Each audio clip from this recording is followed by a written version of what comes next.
খোয়াই জেলা ও দায়রা আদালত লালচরা এলাকার বাসিন্দা দীপঙ্কর দাসকে এনডিপিএস মামলায় ৫ বছরের সশ্রম কারাদণ্ড এবং ৫০,০০০ টাকা জরিমানার নির্দেশ দিয়েছেন। খোয়াই পিএস কেস নাম্বার ৯৭/২০২৩ এই মোকদ্দমায় মাননীয় স্পেশাল জাজ মানবেন্দ্র দেববর্মা মহোদয় আসামি দীপঙ্কর দাসকে ৫ বছরের সশ্রম কারাদণ্ড এবং ৫০,০০০ টাকা জরিমানা করে অনাদায়ে আরও ১ বছরের সশ্রম কারাদণ্ডের আদেশ প্রদান করেন।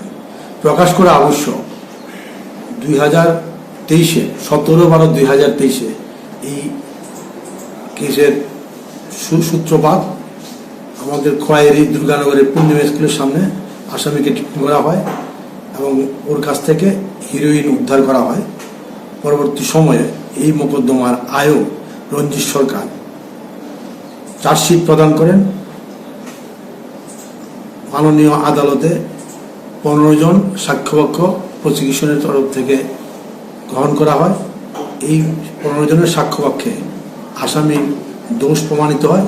সেই মোতাবেক স্পেশাল জাজ মাননীয় মানবেন্দ্র দেববর্মা মহোদয় আজকে আসামিকে ৫ বছরের সশ্রম কারাদণ্ড এবং